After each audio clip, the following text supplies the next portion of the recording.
gentlemen, he is the problem child, Jake El Gallo Paul! Making his entrance to the ring, the challenger,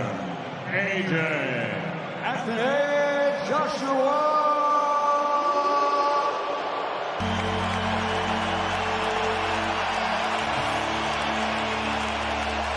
MMA striking coach, man I've known for over 20 years. And our unofficial scorer, Sean Wheelock, gave the opening round to the returning legend.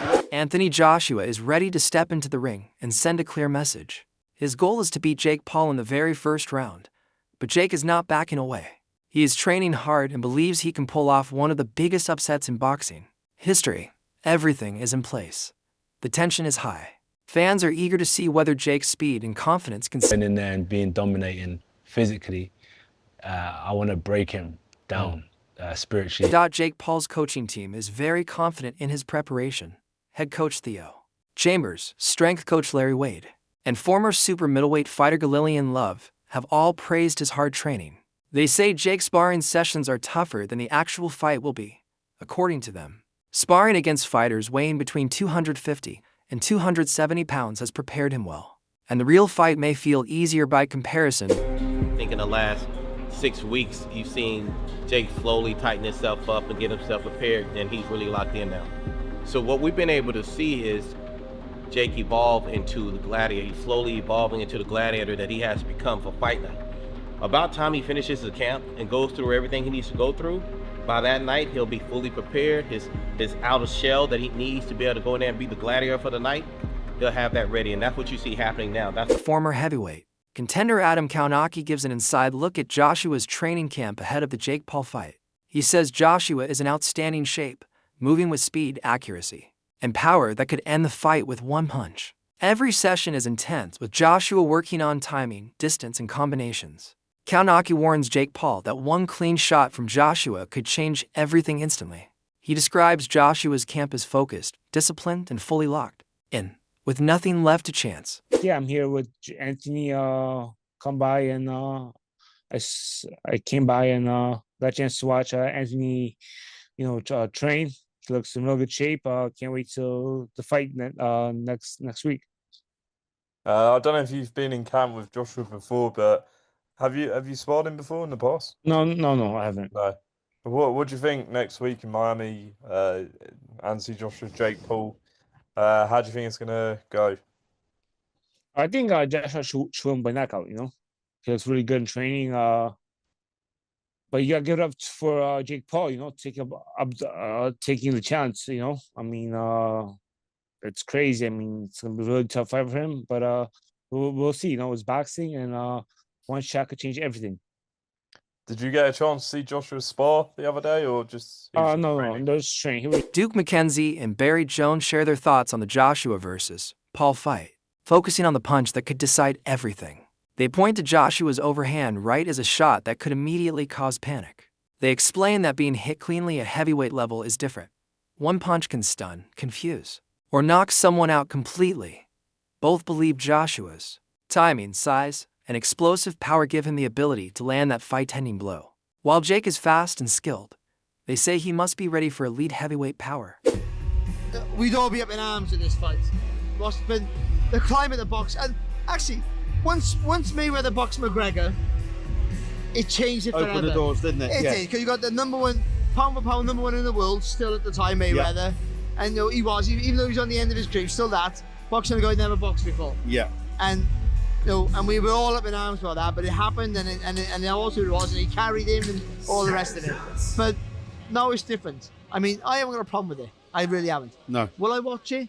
I probably will, because I got Netflix. But I won't, like I didn't watch Jake Paul versus Mike Tyson, and I genuinely never saw it. I watched the undercard. Yep. It's only, and I have no problem with it, though I think there was potentially loads of risk there. Mm-hmm. But one for a guy who never boxed, not having boxed at any sort of decent level, and one for a guy who's almost 60. That was the worry there. But still, I still thought, I'm not the audience they're aiming at. Yes. So me not watching it, no one's going to boo-hoo about that. So, and I'm not sad I didn't see a round of it. This one's going to be a little bit different because there's an active boxer who, okay, maybe he's not the fighter he once was, but the way the heavyweight division is, he can still have an impact. Yep.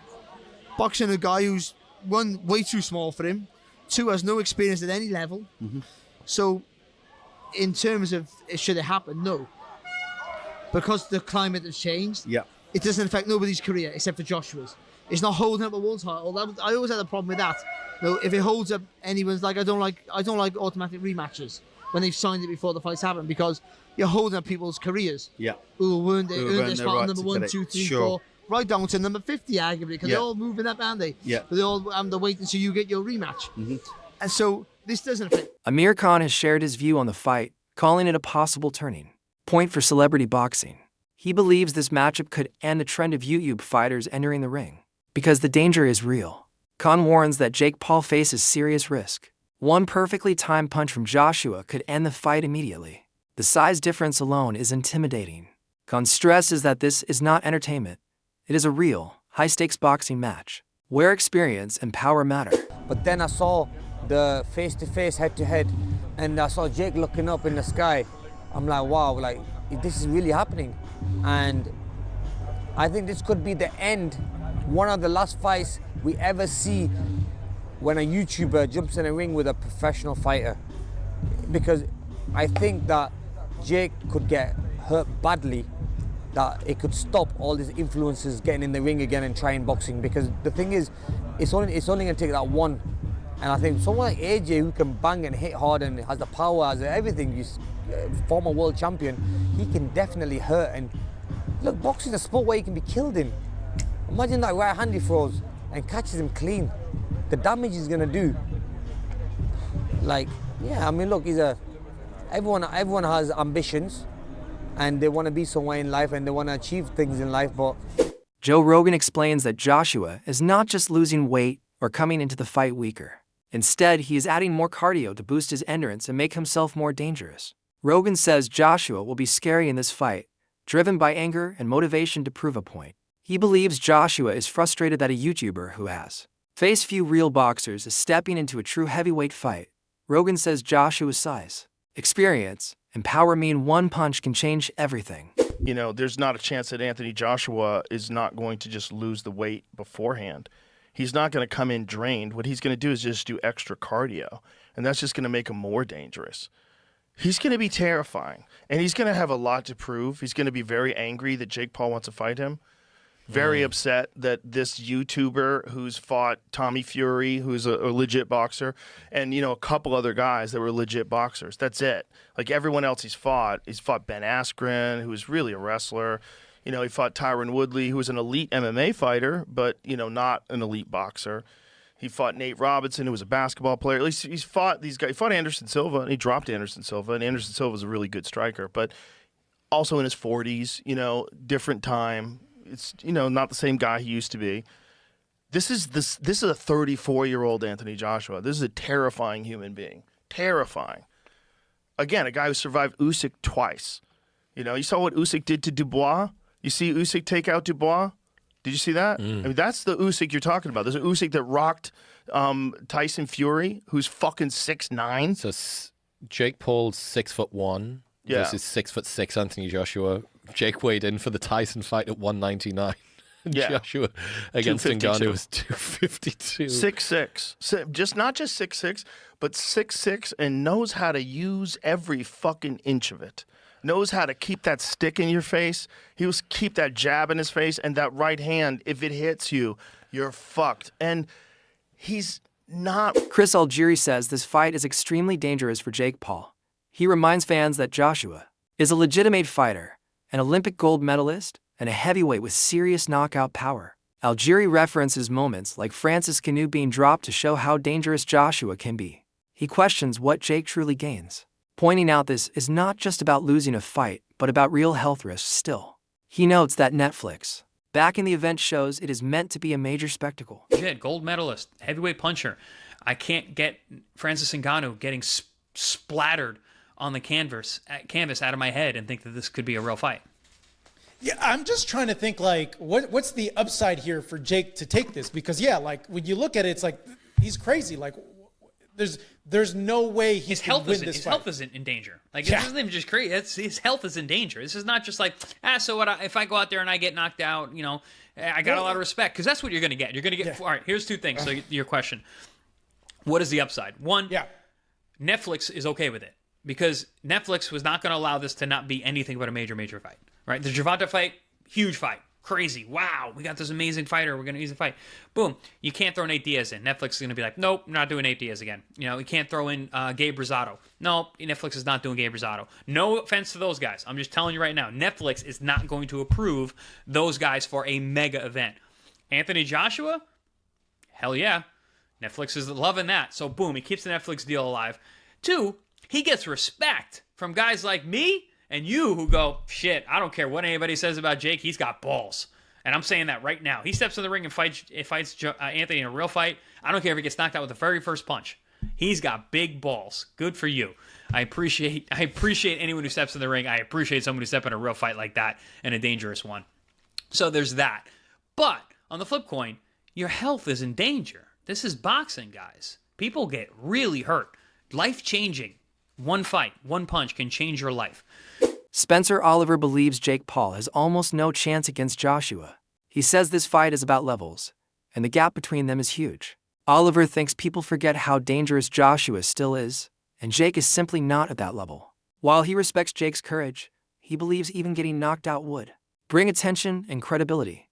However, Oliver worries about safety, saying Joshua is expected to finish the fight early, and if it lasts too long, it could hurt Joshua's image. About levels, and these guys are worlds apart. Anthony Joshua, forget where people think he is in his career and what he's got left and whether he's past his best. Jake Paul is not at that level. I respect Jake Paul, by the way, for going in there and trying it. And what is the reasons behind that with Jake Paul? Is it because he thinks, right, I'm in against one of the world's best, so I'm going to get respect every second that goes by I gain credibility. But the reality is I may get more views than has ever been seen before if I get knocked out. And that is the possibility of this, because I can't see him winning at all. I wonder what his tactic's going to be. Having watched a couple of his fights before, he does like to hold. It is a bit like watching Strictly at times. I mean, if he gets Joshua in, has to be careful. They could really ruin his reputation if he doesn't make it a quick. Well, exactly. It's not just winning for Anthony Joshua. That's a given, as you just said, Spencer. It's the way he wins. The kind of expectation is